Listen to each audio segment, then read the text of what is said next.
and we're ready to go. So, hello, everybody. Happy Thursday night.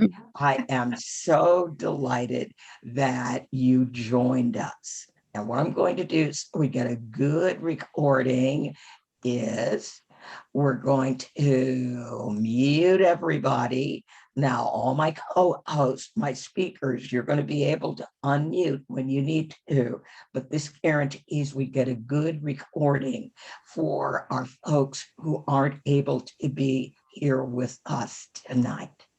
I'm Andrea Miller, and tonight we are doing a road to the midterms. And this is getting to be one of my favoriteest presentations. So, just some really quick background in case we have some really new people. Center for Common Ground is a Virginia-based 501c3. That means we are nonpartisan in our activities. We have the Reclaim Our Vote campaign, which works on elections. We have our latest campaign, the Democracy Centers, and we've got speakers from Future Democracy Center and our inaugural very first Democracy Center. We have the Vote Equality campaign, and we have our intern program, Students for Justice. We also in 2021, because this is not a federal election year, we are doing civics education, and we will be working with many, many partners on both federal and state legislation. So, what are we going to be talking about tonight? We're going to be talking about the Virginia 2021 election. Yes, we had an election in 2020 like everybody else, but we love elections so much in Virginia that we have one every year. We're going to be talking about federal and state legislation. We've got an exciting new project we are working on with our North Carolina partners. And then, what everybody's probably here for, we will hear from Juan Smith of We the Plug, though. A number of people have worked on the postcards and or the texting and or the phone bank. We're going to get a report about that and the next phase of that project. And then also with us tonight is Julius Johnson of our Hawkinsville Democracy Center. And Julius has got some really exciting news. All right, now, Virginia. The Virginia GOTV early voting phone banks are up. We have phone banks for Central Virginia, Richmond, and Chesterfield. We have a phone bank for Northern Virginia, Alexandria. We've got a phone bank for Hampton Roads, actually two of them, Virginia Beach and Norfolk. And we also have a phone bank for Southwest Virginia down in Roanoke. So those phone banks are up. The Virginia primary is on June 8th. Early voting has already started. We are calling community of color voters in Virginia to make sure they know that they will be able to early vote this year, and also to make sure they know where early voting is. Virginia, the first time we ever had no excuse absentee voting, which to everybody else in the world is early voting, was last year. So people are still not used to it. So our phone banks are to help voters know they can vote now. All right, now in 2021, we are doing civic education around issues, voting rights. We had a major success in Georgia. As bad as SB 202 is, it was really designed to be a lot worse. The whole original goal of SB 202 was to end no excuse absentee voting. They were not able to do that because so many voters in Georgia said, wait a minute, I voted by mail. Don't you dare vote to end that. So they did a lot of bad things, but no excuse absentee voting, which they instituted in 2005, it is still a thing. Gerrymandering is something that we are looking at. North Carolina is an example of an exceedingly gerrymandered state. We will later on be looking at a campaign on abolishing involuntary servitude. That interesting little except clause that is in the 13th Amendment that said it would abolish slavery and involuntary servitude, except if you were being punished for a crime. We're going to be talking about criminal justice legislation today in North Carolina. And we're also going to be talking about climate justice initiatives and rural electric cooperatives. So let's get going. We have all heard about the For the People Act, which will probably get a vote in the Senate by August. It might actually be in August. The John Lewis Voting Rights Advancement Act, H.R. 4. Everybody's heard about that. That bill has not yet been introduced. There are going to be John Lewis votercades literally all over the country on May 8th in celebration of getting that bill. So the For the People Act would, when enacted, have the power to roll back a lot of the bad legislation that is being passed in the states. The John Lewis Voting Rights Act is really just a reauthorization of the Voting Rights Act of 1965. This bill would have prevented that bad legislation from being introduced in the first place. In my opinion, we can look at all the states that introduced the worst legislation and say, obviously, you need to be placed under pre-clearance. And we don't even have to go back and look at what was your behavior 10 years ago. We can look back a few months at your behavior. DC statehood has already passed the House, and we have reparations on our list. Now, in North Carolina, this is the really exciting part. We've been helping our partners fight really bad voter suppression bills. It's great to help people oppose something when they come to you and say, we want to reach out to voters in our state and tell them this is really bad. It's a totally different emotion when you have a phenomenal piece of legislation that will actually help people.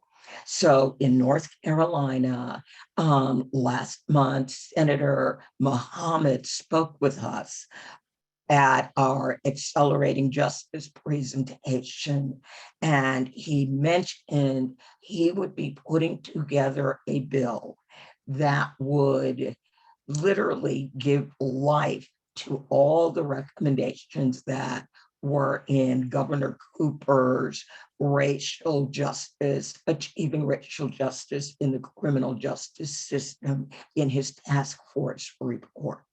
That bill is S656, the Equity in Justice Act. And then there are a number of other bills that we are interested in, or the people in North Carolina are interested in, they're release the video from the body worn cameras. And as we all know, there was another police killing in North Carolina, literally a little more than a week ago. And then also use the National Decertification Index. In other words, if there are rogue police that are out there that are harassing citizens and not protecting them, they should be in that database of these are people where we had problems. Um, the Equity and Justice Act, you will all be able, anyone who wants it, you'll be able to download this PowerPoint, is a huge bill. And basically, it really, the Black Lives Matter demands are basically here in this bill. Among them are, or among the things the bill addresses, is the use of force. It also addresses the duty to intervene. Normally, police don't operate alone. Generally, there is another officer there. If an officer witnesses another officer using excessive force, they have a duty to intervene, render medical assistance. The body worn and dashboard cameras must be in use, and the video will be released unless a judge says, no, don't release that video. Many of you may have seen the incredible article about the 6-year-old who was arrested in North Carolina for picking flowers. There is a juvenile justice component of this bill that will raise the age of when a child can be arrested, and then also make juries more representative of the population. Again, remember, North Carolina is a southern state. Promote the dignity of women who are incarcerated. And that can actually mean women who give birth in prison, not have them shackled while they are giving birth, among other things. Provide a right to counsel and actually fund defense services for people living in poverty, revise the fees imposed when a driver's license gets suspended or revoked. We did this in Virginia, decriminalized marijuana, expunge the record, and let's look at reclassifying some of these misdemeanors and make them simply infractions, and then fund drug treatment and mental health. So those are all things. I'm not going to go through the individual bills, but we have a lot of individual bills that our partners in North Carolina are supporting. If you have not had an opportunity to read our annual report, here is the link. The annual report is now available on our website, centerforcommonground.org. When you go there, there will be a menu item about us. And then the first item on that menu item is our impact. And you can view the report there. All right, enough of me. I am delighted that now I am going to introduce our first guest, who, if you are one of our organizers, you have seen her in our organizer meeting. She is really, really, really working with us. Juan Smith. I'm going to read her bio because there's been a little change. Juan has served for more than a decade as a purpose-driven power strategist and movement builder with a passion for dismantling oppression in every form. energy democracy, and community empowerment. As a co-founder of We the Plug, though, and organizing director for Georgia Conservation Voters, Juan works in coalition with communities and local leaders to educate, shift power, and advance equity to achieve racial, environmental, and economic justice for Black and marginalized people. Juan firmly believes, and she's also a minister, as you have done to the least of these brothers and sisters, you have done unto me. Welcome, Juan. Thank you so very much, Andrea. It is definitely a pleasure to be amongst friends tonight. And I counted just that, right? Like so many of you, we've been together virtually in the trenches, right? For like the last 3 or 4 months, like really putting down on behalf of regular, everyday individuals all across the state of Georgia. I'm here tonight on invitation to give a hearty thanks and an update from the field. I know you all are ready for that, right?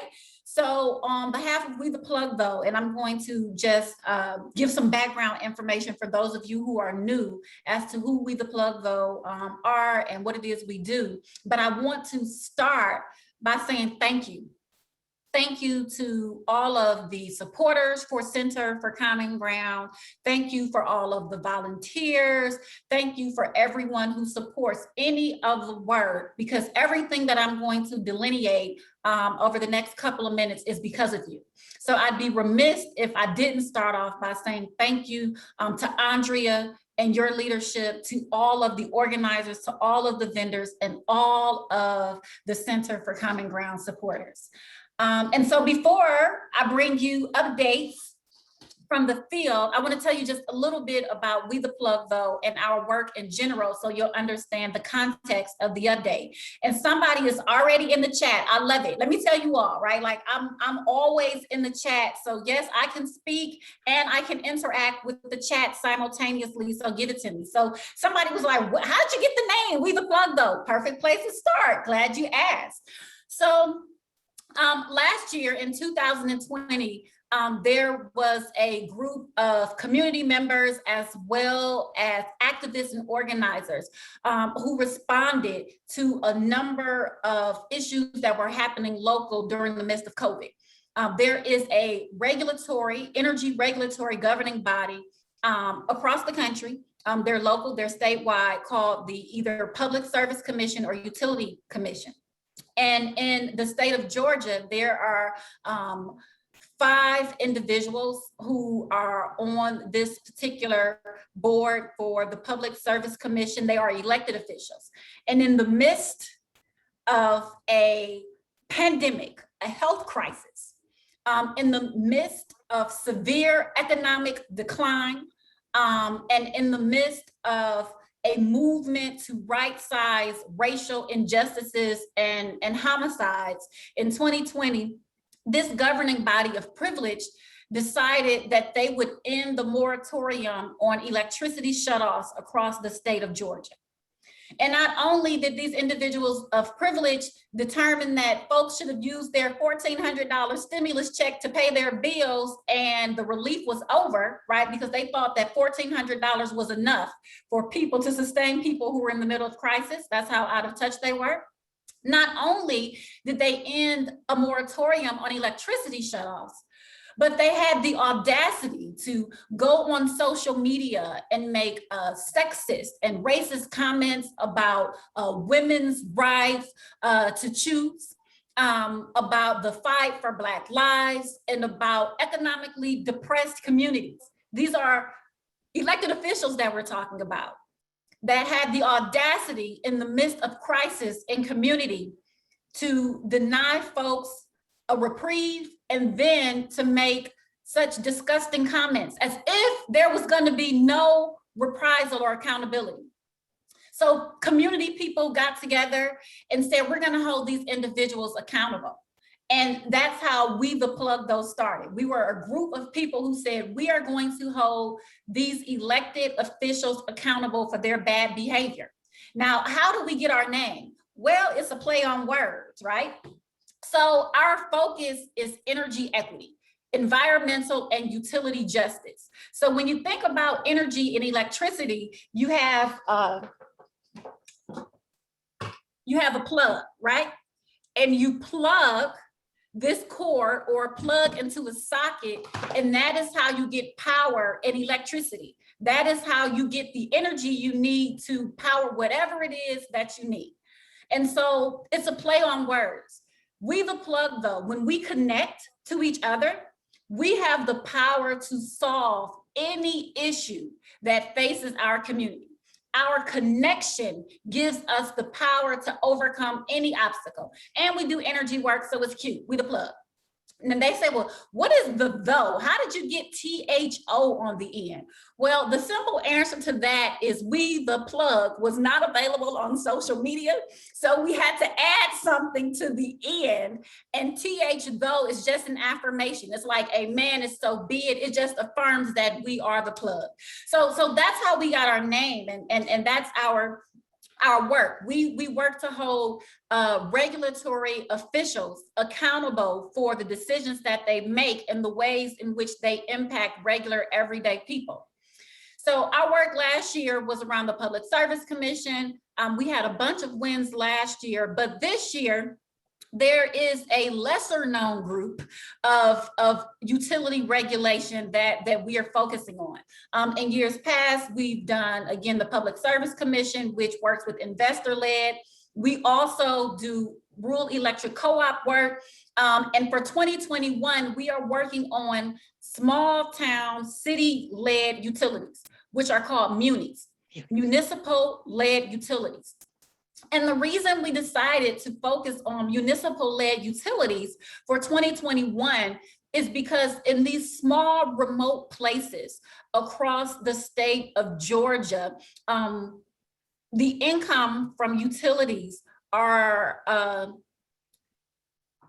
unjustly used oftentimes to either support, supplement, or offset the operating budget, the general fund of these small towns. There are excessive fees, policies, and programs that are implemented in a way that uses, in a punitive way, that uses our dependency on utilities such as gas, electricity, and water to fund whatever the default or whatever the miss is in the city. And so over the years, we've been hearing suppressive stories of oppression, which are people's relationship to their electricity, and no one was doing anything about it. We work on co-op work. There's a bunch of co-op interests across the state. There's a bunch of Georgia Power and public service interests, but no one was looking out for the individuals across the state in remote places. So for 2021, We the Plug Those says we are going to stand in solidarity with our brothers and sisters in rural communities so that they too can have an energy democracy and energy equity. So we started out by listening, right? We don't have the answers. We do not purport to have the answers. We do not go into communities with one size fits all options and strategies. We do not assume to know what folks are struggling with every day. So what we said is that we're going to go in with ethics and integrity, and we're going to listen. So we spent the entire month of April virtually going all across the state of Georgia to listen to the electricity and energy stories of everyday individuals all across the state. And when we were planning, like how are we going to contact? How are we going to connect? Center for Common Ground stepped up and they saved the day. So that's the background information. We needed to determine how, in the midst of COVID, with all of the CDC regulations and guidelines, with the burden of distance geographically, how are we going to connect with community members across the state to hear their stories? And so the postcarders came through. The postcarders came through.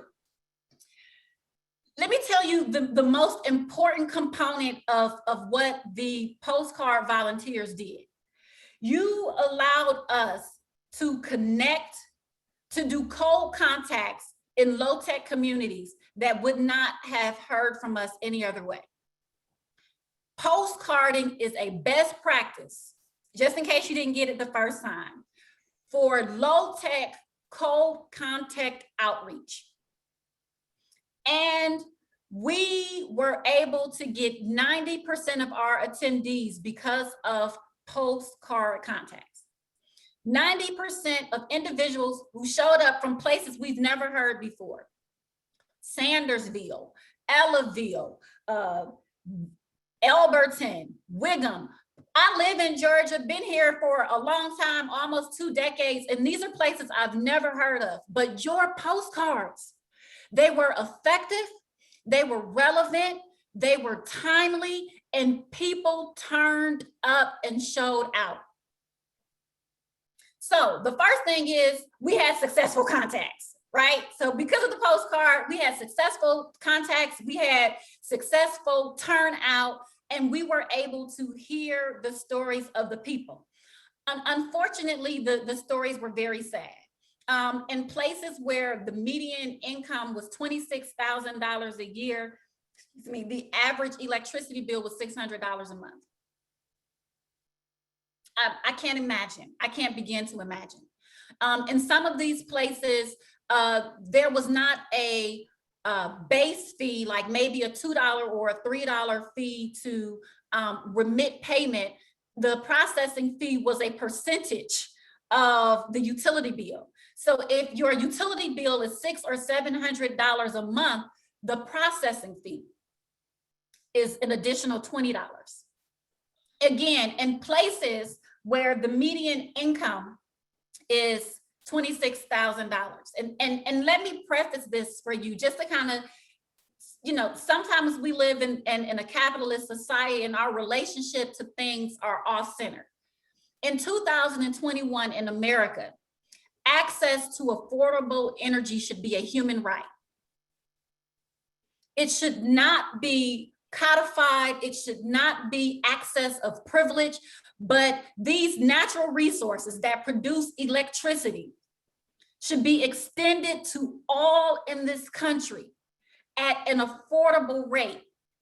And it is egregious that a city would take advantage of people and not only charge them $600, $700. I mean, we got $1,200. The stories were crazy, but on top of that bill, a processing fee that is so absurd. We also got stories about punitive fees. So if folks are disconnected, there is a disconnection fee. There is also a reconnection fee and an additional deposit. So if you were disconnected because you couldn't pay your bill, imagine not having the money to pay your bill. The only way that you can be reestablished, the only way your power can be restored is if you pay a disconnection fee, a reconnection fee, and an additional deposit on top of the full payment. And so this is why your work was so important, right? And I know a lot of us are used to doing direct civic engagement, but we have to ask ourselves, and this is something that Andrea said so succinctly to me the other day, and it was so timely. Are we doing party work or are we doing justice work? We have to ask ourselves, are we committed to party work or are we committed to justice work? And if we are committed to justice work, everything will fall in line. The title of our series is the Road to Midterms.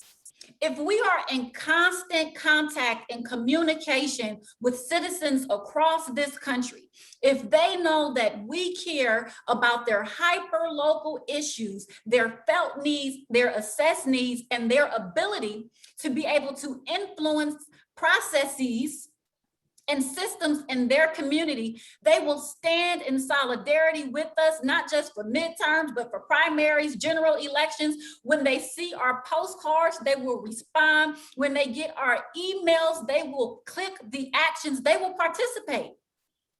It is all connected. And all of this work moves at the speed of trust. So what's next, right? What's next? I'm gonna rap, but what's next? Phase 2 of the postcard campaign is next. OMG, we are so excited. So as I mentioned, we spent all of April listening to community members. We're gonna spend all of May combining quantitative data, because in America, you gotta have scientific data. So we are going to pair the scientific quantitative data with the community narratives and anecdotal data, so that as we are going back in community, right, we have hardcore facts to uplift, amplify, and elevate the community narratives. And you're going to help us get back into community. So starting next week, the end of next week, phase 2 of the postcard campaign will launch.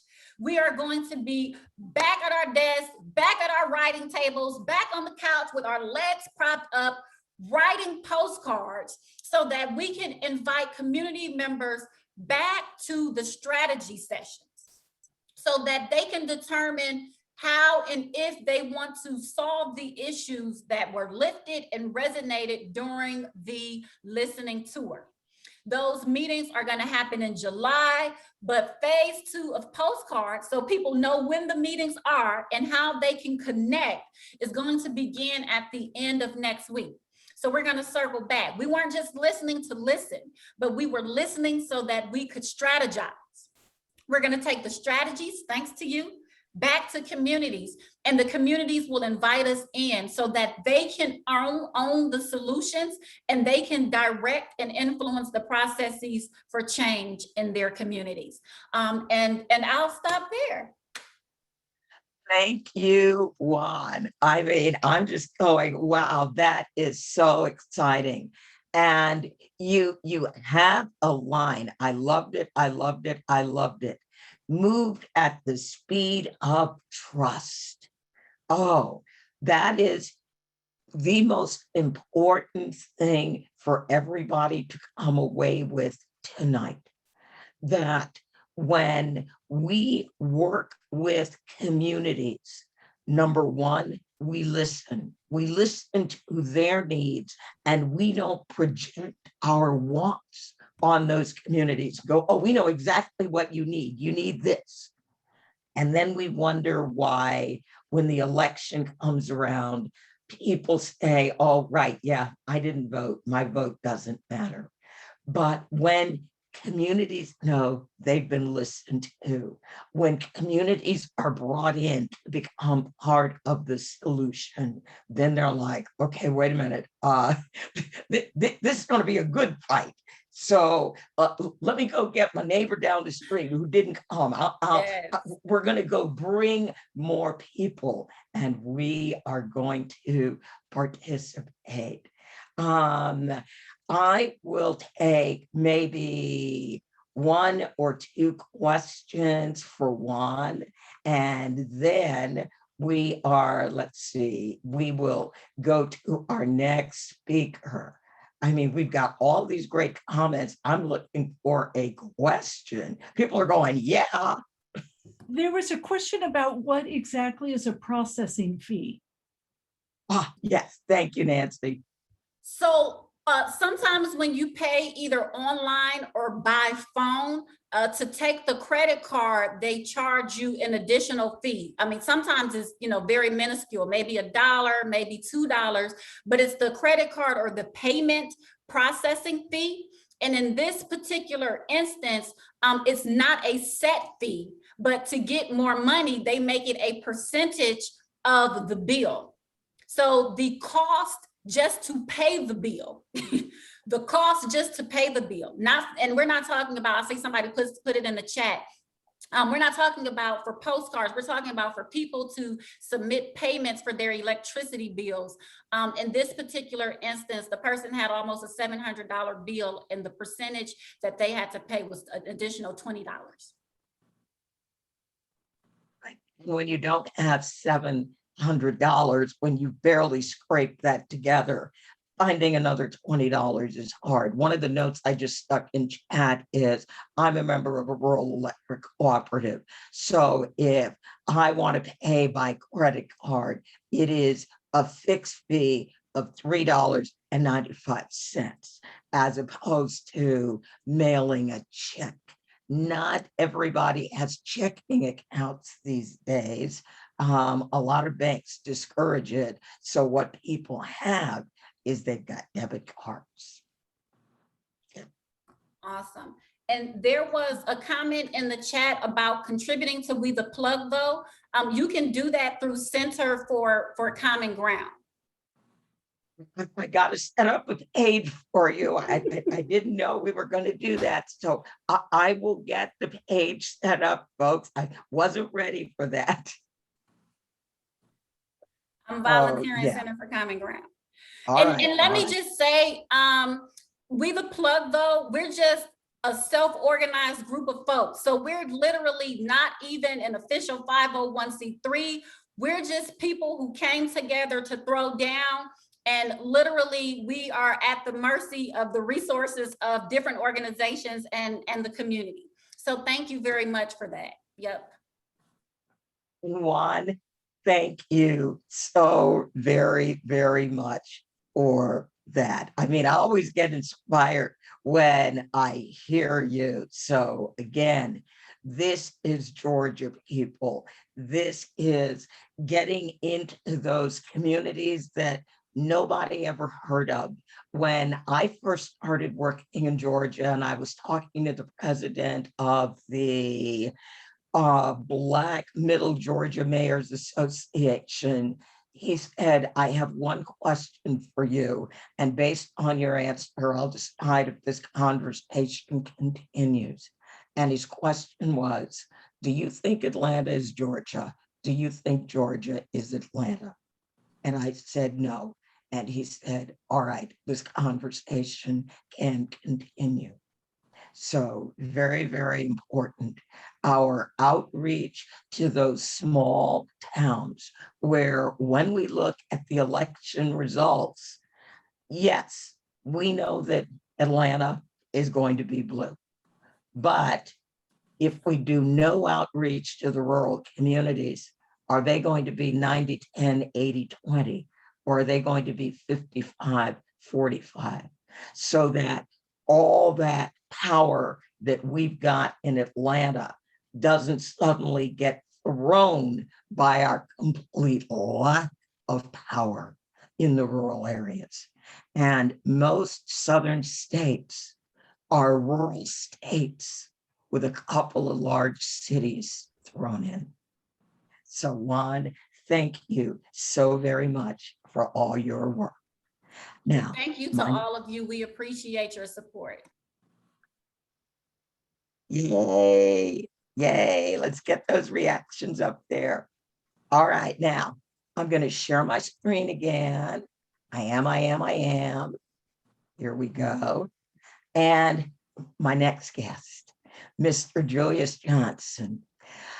Julius Johnson and the Hawkinsville group and area was brought to my attention by the drivers of the RVG when she was in Hawkinsville.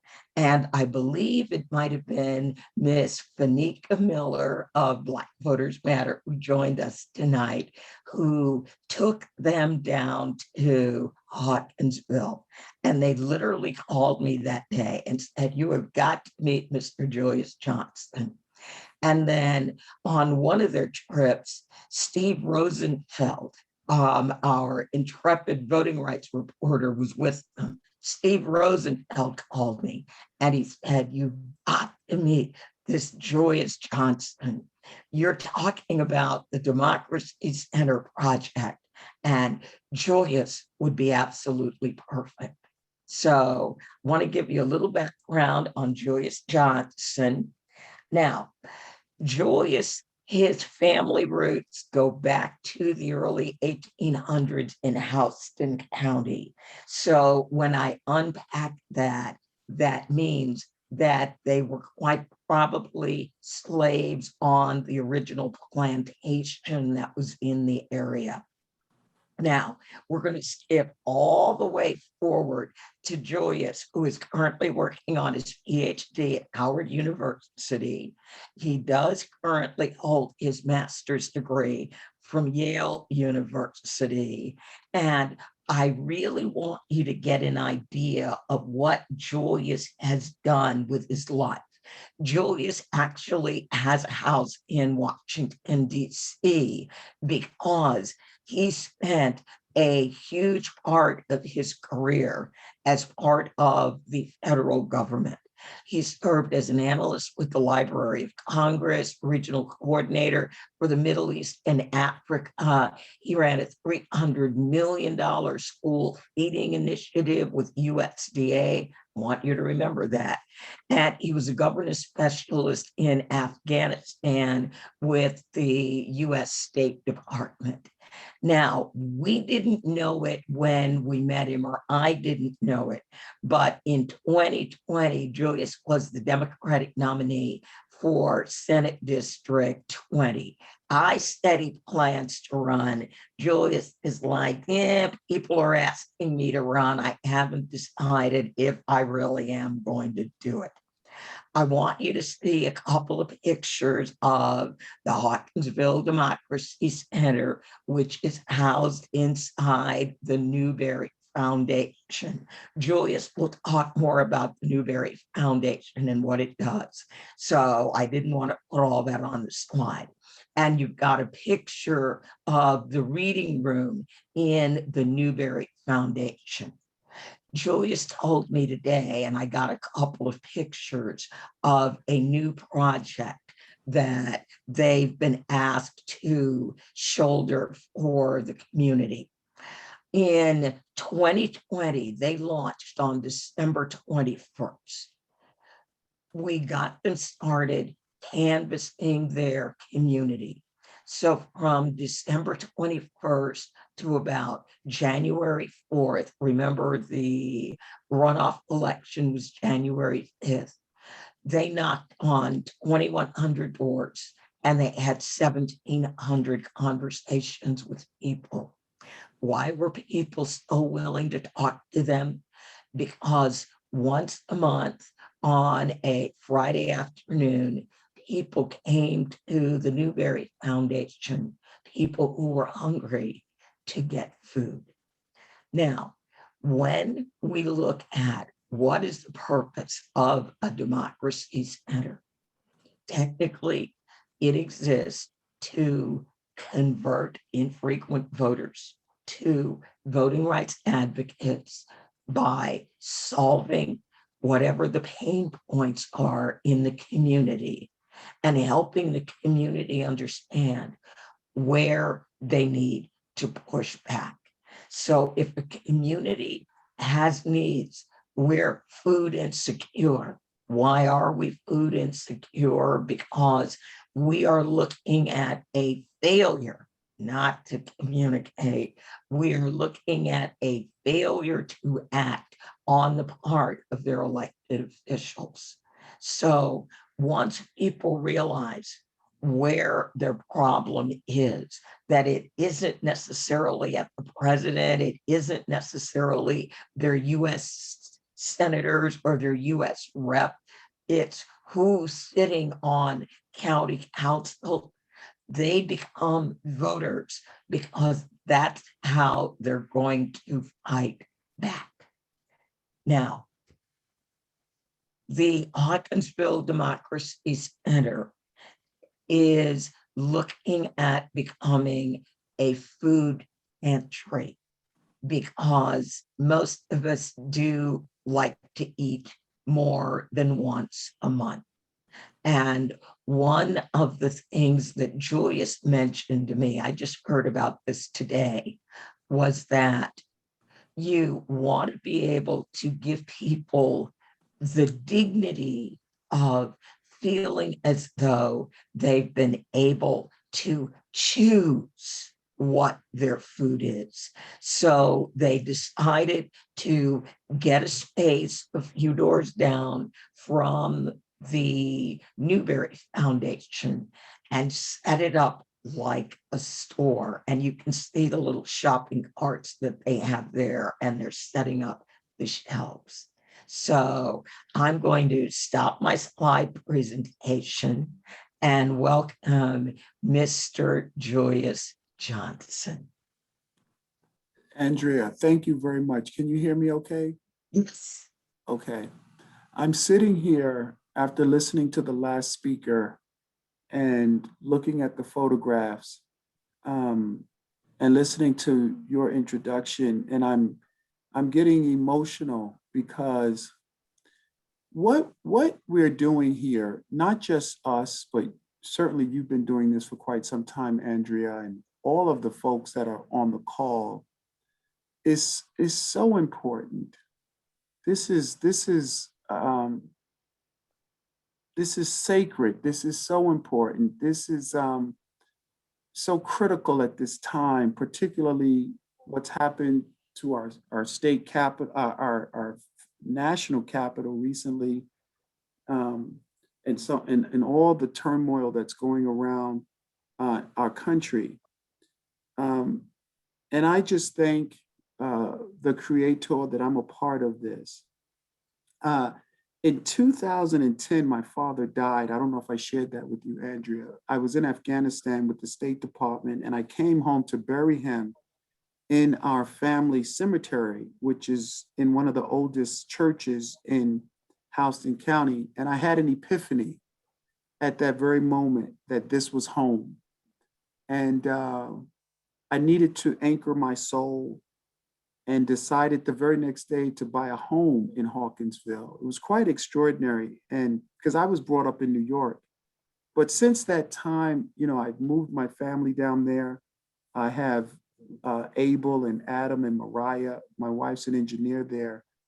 And I have given myself to this community, a place, as you mentioned, my family goes back to the early 1800s. We, as they say down there, in the deep South, we come off the Wimberley plantation.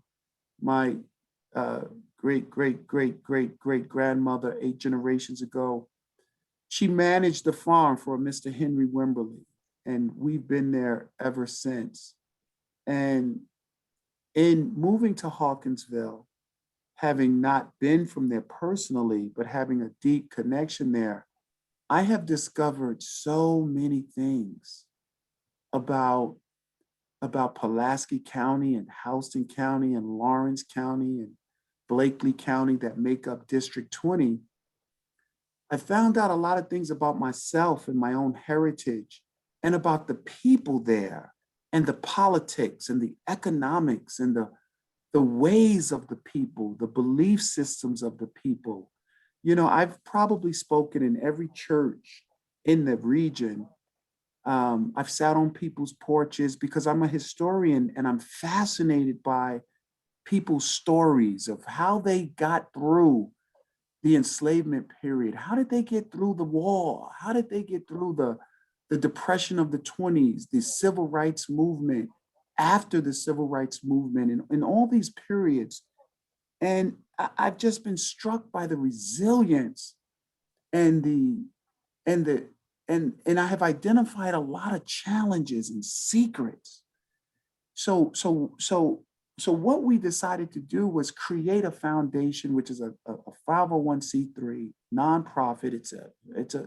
It's an operational foundation, meaning we're just not sort of a foundation with an endowment that fund things. We are operational. We are on the ground, and we created several forms, if you will, because I believe like the body houses the soul, I believe that structures have to house ideas. And so many of people who have been in struggle for change have been homeless. They haven't had structures that they owned and could operate out of, and they've been displaced and always run out of town or trying to get into someone's conference room to hold a meeting. So what we did is we invested in downtown Hawkinsville, which is which is an old historic town, and we're right on Commerce Street in historic Hawkinsville. And we purchased the Newberry Foundation building that it's housed in, if you will, at 87. And then right next, that's where we have Annie Lee's Porch, Southern Heritage Center, where we celebrate heritage in the community. And right next door, we have the Plow and Pew Reading Room with the largest collection of books about the Black experience in Middle Georgia. And that's where we also house the Democracy Center. And then further down is where we have just created Rose's Food Pantry. And these are physical, beautiful, historic buildings that we have basically renovated and just grabbing people off the street, returning citizens, homeless people, people who may have not had formal training, but they have skills. So we meet people where they are, and we give them something that they can do. And then over time, they become a part of the movement, because we are a part of a larger community that we're trying to put back together again. We do a lot of work with memory, because we have felt that the community has been dismembered over time. And in order to remember, we have to remember, because we know that memory is both figurative, but also literal. So it's recalling the past. And in so doing, we're putting things back together. And it's just extraordinary when you see that actually unfold. And so we have recognized the tremendous poverty, the illiteracy, the obesity, the fear. There's a saying that people are shut in and shut out.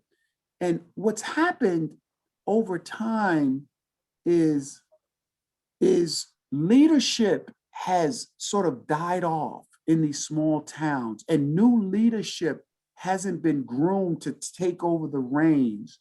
And with the shifting of things around integration, some of the traditional institutions that were at the forefront of social change and justice, like the church and the schools, they lost their way, they lost their vision and direction. And there hasn't been institutions and organizations to fill those spaces that were traditionally held by such organizations. And the people have perished slowly. And so we've recognized this void. And so this is why we're very committed to institution building institutions with technical skills and structures and processes that are sustainable. One of the unique things about Middle Georgia, in particular, Hawkinsville, for example, is Blacks and whites work together in very interesting ways. So when you come down to Hawkinsville, you may find an African American heritage center named after my grandmother, Annie Lee. But when you go inside, you'll meet Danielle, who's a white art teacher. You know, you'll meet Leah, who works with us with getting signs and signage. You'll meet, of course, Kim and Miss K. But poverty knows no color. And what you find in the down where we are is we have a high number of poor white people and poor Black people.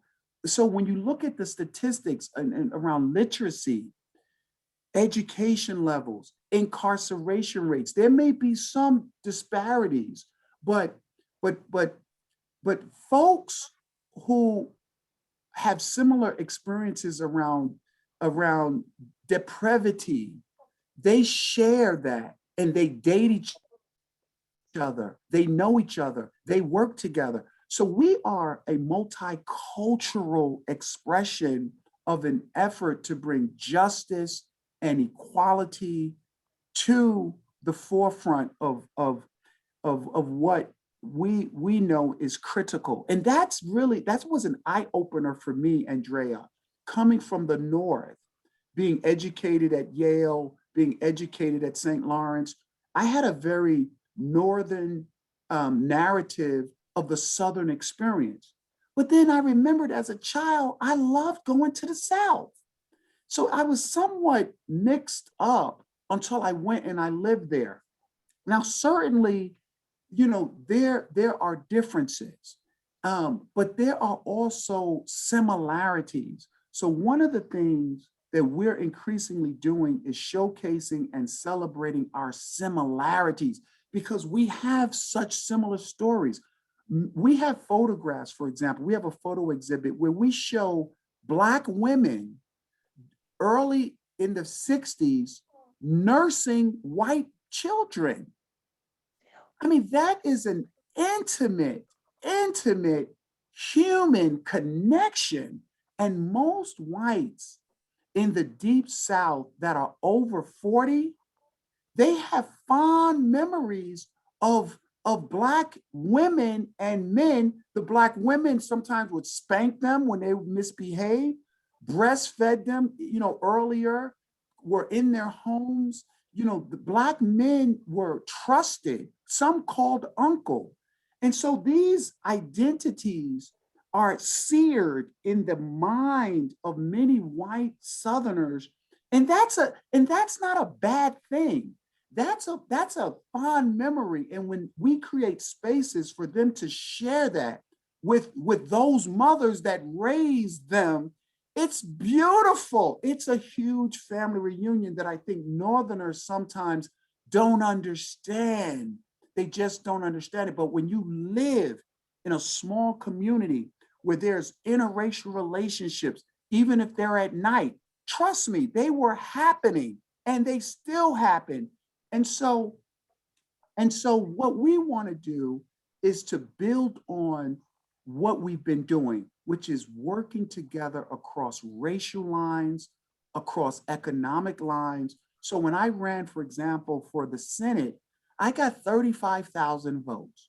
The winner, Larry Walker, he got 57,000, but he was the incumbent. He was well entrenched. His father was an attorney, had been in the state house for 30 something years. He had the whole system on his side, but 35,000 votes is not bad. He won with 57,000, but we've got 190,000 voters in District 20. So 100,000 people, probably 80,000 of those are potential voters.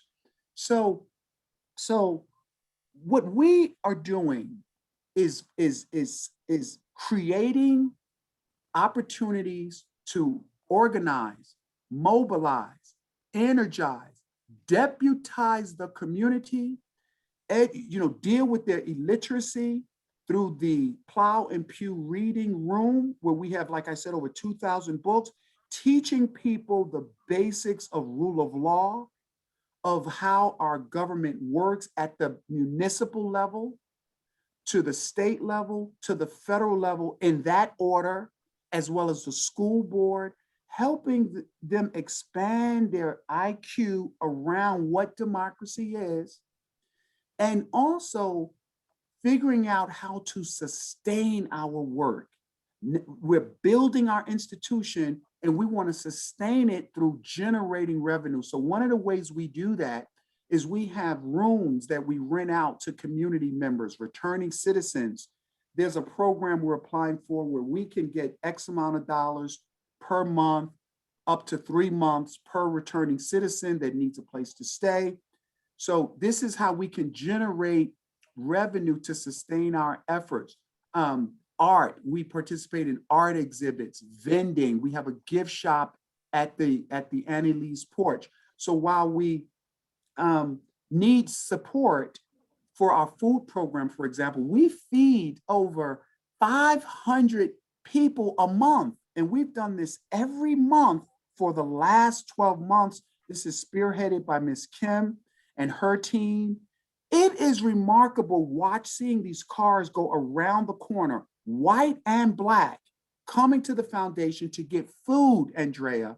But now, as you mentioned, we want to go to the next level to give people dignity, to give them choice. We don't want to just put food in their trunks and let them discover what we've given them at home, but let them come in to a model supermarket where they can choose what they want to eat. But then here's what we also can do when they come into the food pantry.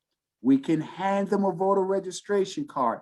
We can invite them down to the Democracy Center. We can have an interaction with them so that they become a part of the movement. So the idea is it's like the chakras, you know, my knee bone's connected to my ankle bone and my ankle bone connected, you know, you get it, that it's the same thing. It's like, let's give them something to eat that they can participate in as volunteers. Let's invite them to the Democracy Center where they can learn about civic education and voting and rule of law. Let's talk to them about GED programs and literacy and children's books. We have a large children's selection. Then let's go next door to Annie Lee's Southern Heritage Center, where we can showcase and celebrate our rich Southern common similarities. So that's the model. So we believe in sustainability.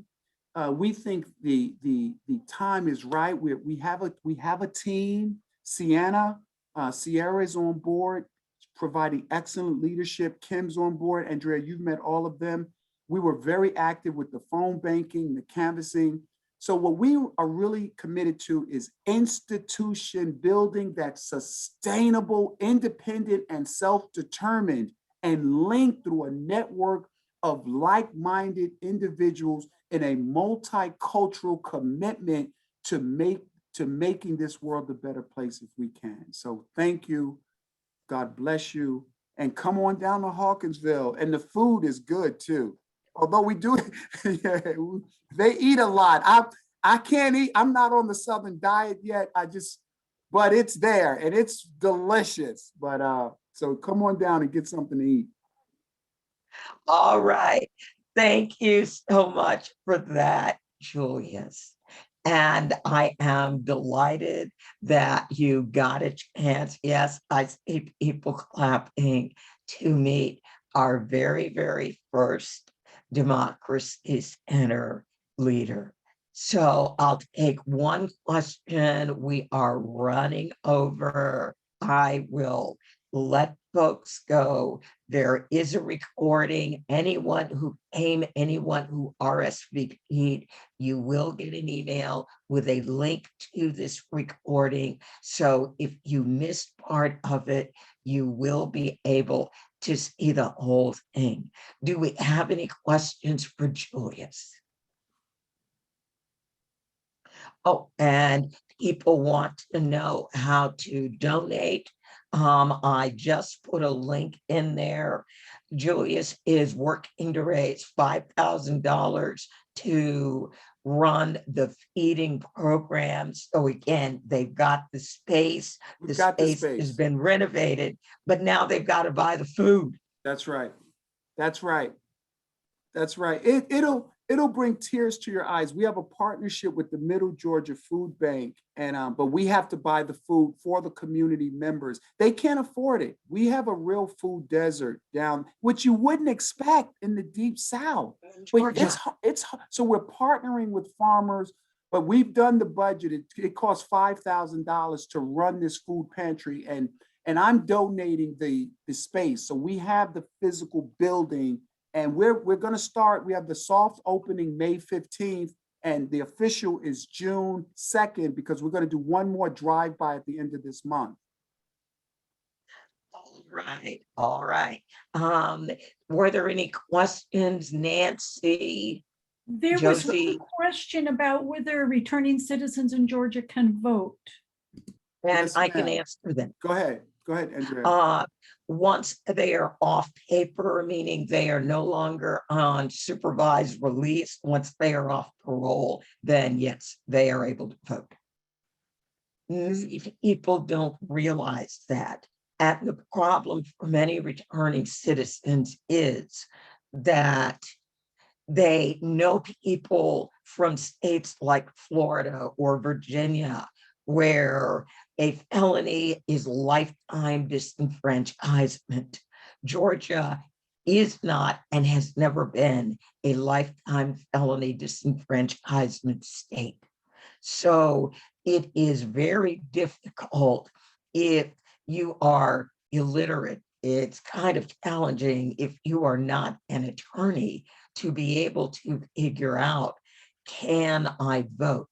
I was reading about this woman in Texas, Crystal Mason, who is a returning citizen, was out of prison. She thought she was at the end of her supervised release. There was an election. She went to vote. She wasn't registered.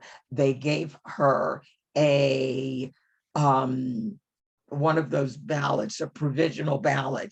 She voted, turned out she was not done with supervised release, and now they're trying to imprison her for 5 years. Oh, and by the way, they didn't count the vote. So people hear stories like this, and even though it was another state, they think, oh my goodness, I don't want to get in trouble trying to vote. So it's probably safer if I just don't try. And that is probably one of the saddest things about returning citizens. Yes, yes, Crystal Mason's story was on Rachel Maddow. Yes. Yep. All right. There's a Well, question, Andrea, about the CFCG website. I see in the chat from Brian Kramer. all right. Brian is saying, is there a way to donate to a specific cause on our website? Not yet, but Gabe and or Justin will be fixing that.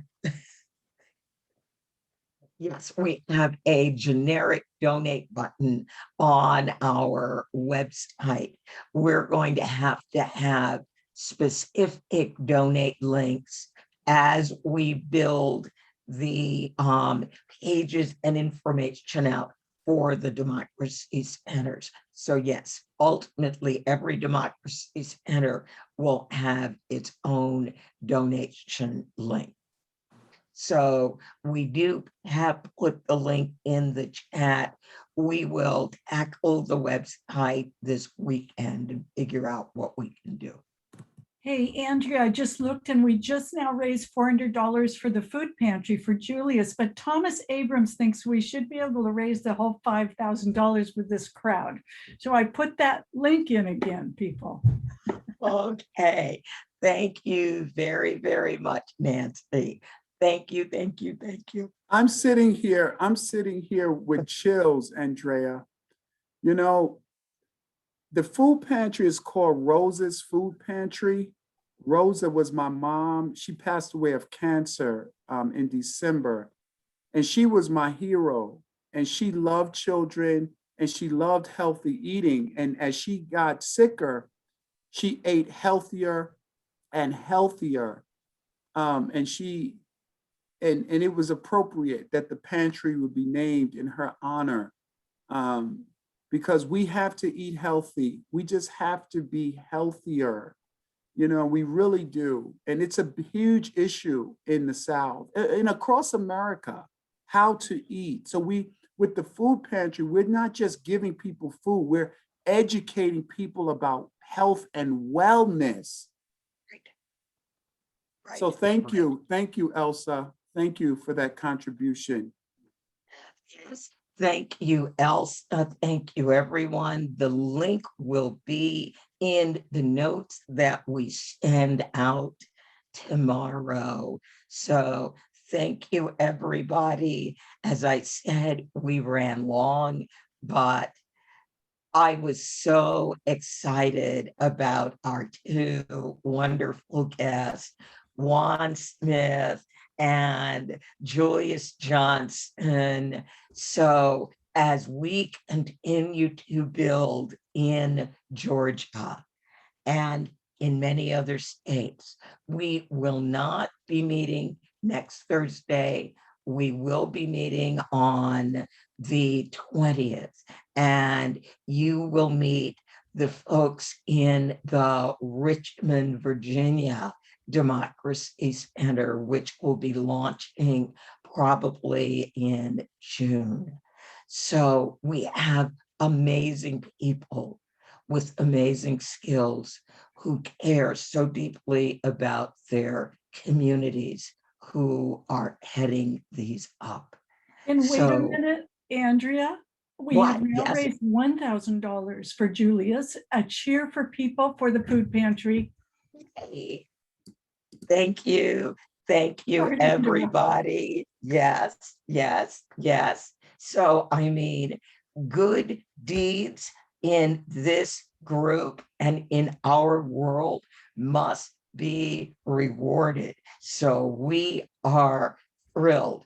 And Frank Mosley, who's one of our leaders from Richmond, says, great work, great presentations, keep up the good trouble. I'm going to get your page ready so that will go out. And again, these presentations, these talks, these letting people in California, New York, Chicago, wherever they are, get a feeling for the reality of being a person of color or even just a poor person in the South is, I think, very, very, very important, because this is what helps people see my vote really can matter. So I guess I really need to do it. So again, thank you all so very much. Have a wonderful night. Thank you.